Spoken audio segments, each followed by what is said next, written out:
So you may be thinking there's just so much to grow in the business, right? You've got to build a list and build a website and create content and create programs and find clients and learn sales and learn marketing, blah, blah, blah, blah, blah. How do you actually get ahead? How do you create bigger wins faster? How do you get traction? How do you build momentum? How do you turn your ideas, your know-how, your passion, and turn into your cash cow, your business that makes you income and impact? Adam Urbanski, also known as the Millionaire Marketing Mentor. That's exactly what I want to share with you today. I want to talk to you about my strategic superiority concept, something that I kind of accidentally stumbled upon in my business, and through years of trials and error, figured out how to cut through the noise, how to cut through frustration, overwhelm, and actually start creating traction and momentum fast. Now, one thing I should have done is turn my Instagram video. So here we go. I think it's recording or not. Nope, it just took a picture. Let's go. Instagram going live. That's what I should do. Perfect. Go live. Awesome. Hang on one second. Facebook. All right, on Instagram, talking about strategic superiority, ways to create bigger wins faster. And, you know, let's start at the beginning. Strategy, the essence of strategy is to identify what not to focus on, what not to do. But that is pretty complex. That's why companies, big companies, pay thousands upon thousands of dollars to host strategic retreats and bring in coaches and mentors and consultants to help them really hone in on their strategy. I'm not going to talk about this today. Instead, I'm going to give you three pretty practical steps that you can focus on and actually get more traction quicker in your business. So the three things are: number one, simplify, or simplicity, speed, and story. Those are the three S to my strategic superiority. Let me explain each single one of them. As usual, if you're just dialing in, I've got my notes here. So I would love to know where you're dialing in, where you're tuning in from. If you like the ideas I share with you, my payment or your payment for my teachings are, those likes and hearts. And if you want to comment, I would absolutely welcome that as well. What stands out? What's one aha that you've got from this training? So again, what I'm looking for is where you're watching this from. If you're watching a replay, go ahead and type in replay. I always come back and check in on your comments and tune in and respond. So let's talk about simplicity. One of the stories that sort of really brought this home for me was from Stephen Covey, from his Seven Habits of Highly Successful People. This is from back when, probably 1990s. Actually, that's how far it goes back. And he used to teach a story in his lecture. He actually had a story where he had a jar, and he brought in, he filled the jar with rocks, and then smaller rocks, and then eventually gravel and sand, and eventually water. And if you don't know the story, look it up. The Big Rock story from Stephen Covey, and you will learn it. But it's really about, if you don't put in the big rocks first, then nothing else happens. Then when it comes to simplicity, step number one, simplifying. What you need to do is identify for yourself what are the things that, what are the big rocks? What actually really matters? What are you trying to accomplish? And what are the things that are absolutely critical to help you accomplish this? Now, hang on one more second. Again, what I should have done is make sure I turn my feedback monitor through my phone here. I like to see that you actually can see me and see your comments and see who's tuning in. Man, totally unorganized here today. Salima, great to see you here. As far, awesome. Thanks for tuning in. I appreciate that. So, uh, how do I help people simplify and get momentum faster? Is step number one, aside from clarity, right? Step number one is practicing what I call talking the walk. Now, if it sounds a little weird, it's because it's in reverse to what you typically hear. Typically, people start praising someone and go, oh, this person is really walking their talk. Bullshit. This is done in reverse. This is what stops people, what robs people of their confidence. If you want to develop confidence, what you want to do is have some accomplishments that you have achieved and then start telling people how you accomplish this. In other words, do something. All right. So walk first and then talk about that walk. Explain to others how you did this. That is the fastest way to get depth, to get traction, to build confidence. All right. Second thing about what happens is, because most people have, either the goal is unclear or the steps are too big, so they procrastinate. Think about it this way. The root cause for procrastination is lack of clarity, or the task immediately at hand is too big. So you've got to either get clear, or the task at hand has to be chopped up into smaller chunks. Again, it's more clear, easier to take. Then you start to actually take action rather than procrastinate on things. And those are really the three big things for simplifying. Identify the big rocks, focus on your accomplishments, and then start building on your accomplishments by teaching about how you got there. One of the pet peeves that I've got is people come to me and say, help me build my business. And I start talking to them, and I'm like, so what do you want to teach? What do you want to show people how to do? Well, I want to show you how to build $1 million business. I'm great. Have you done this? Well, no. Have you helped anybody else do this? Well, no. Then how can you do this? Well, I took a program, I did this. It's, one of the big pet peeves of mine is lots of people running out there today calling themselves high ticket closers. They took a course for $2,000 and they went to a seminar, and now they're high ticket closers. Now, I can help you make millions in your business by closing. It's like, have you ever closed one single high ticket sale for yourself? Well, no. Have you ever generated leads for high end clients? Well, no. Then you're not a high ticket closer. You're a high velocity pretender. That's all there is. So in other words, start with what you've got. Start with your accomplishments, and then start talking your walk, right? And then ultimately simplify it. If you're finding yourself procrastinating, not getting enough momentum, it's most likely because you're not clear what you want to accomplish, or you're not chunking up the initial steps too much. All right. Speed is my second favorite component. So once we simplify, once we identify, here's what I want to accomplish, here's the fastest path to get there, here are the three big parts that we need to put in place to make this happen. And by the way, for growing someone's business, typically what I focus on is, number one, do you have a clear offer, all right, that you can back up with a good system? Number two, do you know how to generate leads for that offer? And number three, once you generate leads, do you know how to have a decent enrollment conversation? This is probably one of my three-step process that I go to, that I've done for the last 19 years to have generated millions upon millions of dollars in my own business, and have brought in probably about close to $100 million in additional sales for my clients in the last 15 to 19 years. All right. That's that we've tracked. And now that we actually track it every year, even more specifically, we actually have solid data how much revenue we are piping into the economy through our clients' results, which is mind-boggling. How much money we help our clients bring in every single year. Total squirrely here. So, second thing is speed. Let's talk about this for a moment. I want you to think for a moment to the last time you were leaving on a vacation, and especially if it's kind of an extended trip, like 2 weeks or longer, where really you have to get a bunch of stuff done, or it's going to fall apart while you are not there. So if you're anything like me, what ends up happening in the last 2 days, in the last day, in the last few hours, you end up getting an enormous amount of work done and completed. And the reason for it is you start getting crystal clear focused on the actual things that need to be done, and you start getting them done in the most effective and most efficient way. So you get both effective getting done what needs to be done, and efficient getting it done, with as little energy and time involved as possible.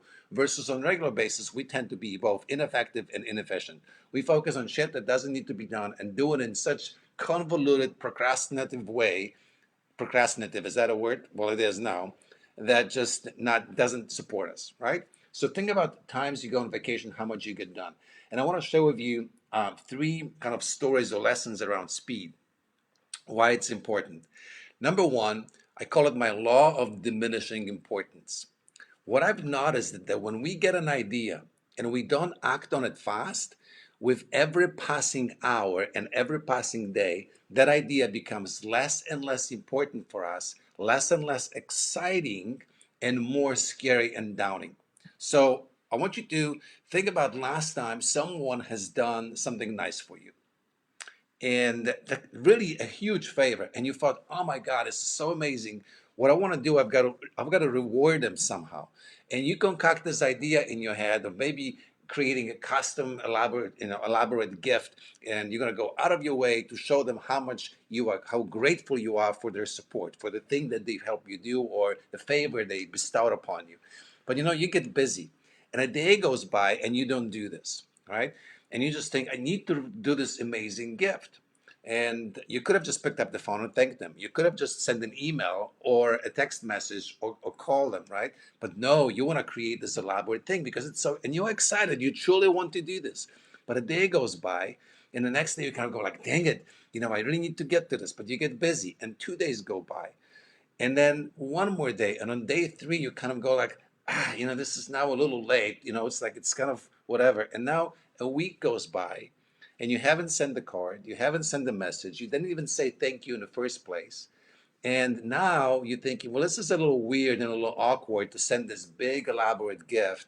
But it's also kind of weird to send the card because now a week has gone and it's like, we're just going to show them how slow I am. So eventually it becomes so unimportant that it actually becomes weird to do the thing you were excited about doing in the first place, and you end up not doing anything at all, right? That's the law of diminishing importance in action. And I know that maybe my example, maybe you haven't lived through that particular scenario, but I know you can relate to something that was like so important to you and so exciting in your mind, but then a day, two, a week, 2 weeks, a month went by, and that exciting idea actually became something like that drove you nuts. You didn't even want to talk about it and think about it because like a sore thumb, right? It just you were mad that you didn't do it.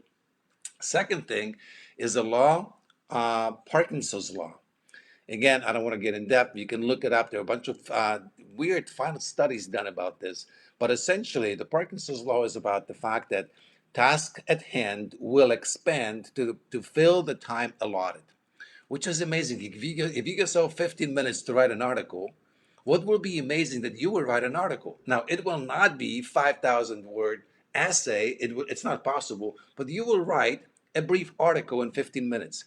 Now, if you give yourself 5 days to write an article, amazing, you will write an article in 5 days. Sometimes it will be slightly longer and better. Sometimes it won't be any longer and any better.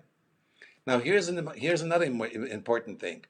Does it need to be a 5,000 word article, or will 500 or even 250 words suffice as long as it's done and deployed or shipped, as Seth Godin says, right? It's got to be shipped. So finished, your art has to be finished and sent into the world.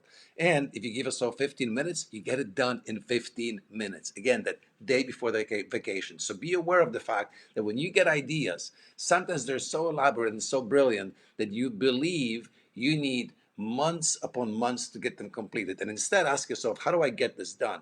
And this brings me to the last story about speed.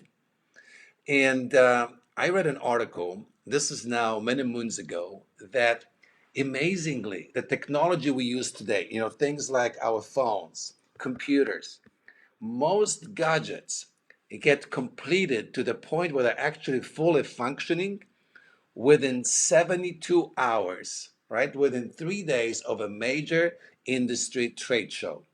And this article went on to explain this whole thing and brought in a bunch of different examples of, again, gadgets we now use every day, where they were a great idea and they were sort of working, but there were some glitches, some gaps. And then amazingly, in the last 3 days before the major trade show, all of those problems were eliminated, fixed, solved.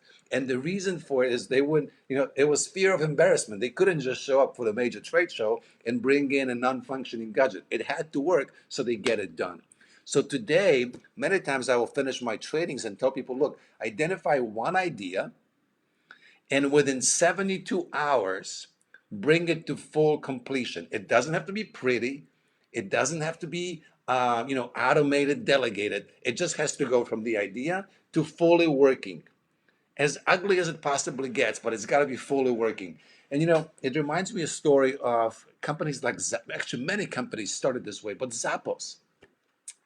Billy took it from zero to $1 billion, sold it to Amazon, an online shoe retailer. And how Zappos got started? Tony Shea, got a call from a friend and say, hey, we're thinking about this business. What do you think? So he joins them and he says, well, let me do some research first. He didn't go and build an automated website in a warehouse, which is what most people do. You know what he did? He went to a few local shoe stores and said, hey, would you mind if I take some pictures of the shoes? And I want to post them online for a few friends of mine. And if they buy it, I'll come back and buy them from you. And they said, like, what do I have to lose, right? So he went to stores took pictures of shoes, posted them online, and essentially said, like, hit the button, email me if you want them, and we'll, you know, I'll send them to you. That was the initial Zappos story of how they started selling shoes. Speed. Got an idea, went to the store, took pictures, posted online, send a few people to that page, and what do you know? In 3 days, you've got a functioning business where people visit the page, they see pictures of shoes, and they go, I like these shoes, I want them in this size, please send them to this address, here's my money. And then, Tony Shea gets in his car, drives to the store, buys the shoes, puts them in a box, ships them to the customer. There we go. That's the initial sure selling business that sold for $1 billion plus to Amazon in under a decade. Are you thinking about this? All right. Speed is vitally important. You've got to get shit done. You got to get shit completed. If you're getting ideas that you're working on, go ahead and make sure that that idea goes from idea to something that's fully implemented in under 3 days. You'll perfect it later, but get it done now. All right, you've got this. I'm always don't know which way to lead, but right there, if it's worth doing poorly to start with. This has been my motto since day one in the business. If shit is worth doing, let's get it done. This is the minimum viable program, the lean startup type of approach.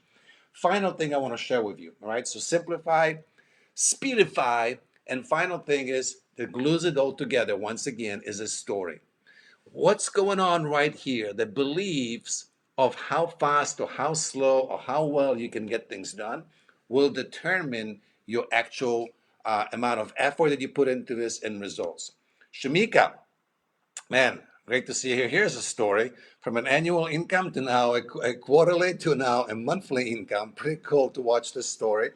Here's someone that's I love to learn from and like to watch to grow. Sean, good to see you. Michael, long time no see, no time no talk. Katie D'Souza, late for you, late in the evening. By the way, Katie, I think I owe you an email or a message. I always keep getting behind. So let's talk about this story. I am in the mid 1990s. I joined this little known cult. Most people have never heard of it. It's called Amway. It used to be called Amway. I'm joking. It's not a cult. It's a direct selling company. They're huge. They're still highly popular. This was my second time I joined them. And through that company, through my brief engagement with them, I learned a lot about self-growth and education. And they introduced me to a gentleman named Shad Helmstetter. You can actually look him up. He still exists. Shad Helmstetter is one of the pioneers in the studies of self-talk. What we actually say to ourselves right here and how it influences everything else. And I studied everything Shad put out back then. He was, by the way, brilliant communicator, still is. Had a fantastic program. I bought everything he had. And yeah, I was one of those guys that was walking around all day going like, every day and every way I get better and better type thing. But it taught me that the way we begin transformation from the inside, we start observing the thoughts, which is actually the inner dialogue. And we first stop the negative dialogue and then we replace it with something that's more positive. Now, this is now realized 20, almost 23, 25-year journey of me practicing this. And I have become really, really good at identifying when I phrase things in a way that bring on limitations. So be very, very careful not to argue for your limitations. And I want to tell you a couple of stories that you may have never heard of that are ridiculous now, but at some point it was common belief that's what it takes. So in the mid 1800s, there were actually articles being published about railway madmen. And it was believed that when people, first of all, even when steam engine was developed, it was thought that if it goes beyond like 30 kilometers or 30 miles an hour, it's going to explode. It's going to be a total, universe will collapse if that engine develops that speed. But funny enough, it was believed that even riding on a train that goes too fast will cause you insanity. It was called railway madmen. And people truly thought, doctors thought, that we all have deep-rooted insanity, and then the vibration and noise of a train unhinges us and drives people insane. And there were stories of people attacking each other on trains. I mean, crazy shit, right? And people truly, when they hopped on a train, they prayed that they won't get the madman disease, the insanity, by riding on a train and going too fast. Roger Bannister, the famous 4 mile an hour, right? 4 mile an hour. Um, 4 minute mile. No, it was thought that the human heart will burst if someone achieves that speed. And it just couldn't be done. And he achieved it. And then ever since, thousands of people have crushed that record. But he proved that it's like our thinking is not what is. And then in terms of speed of making money, realize that, people often talk about 2 years to break even and things like this. Those are remnants of the industrial kind of brick and mortar era. Today, you can get an idea and bring in cash and make shitload of money with it within just days or weeks. A couple of things that you may not have thought about. You know that what's the guy's name? Gary Dahl. And man, I wish I wrote this down here.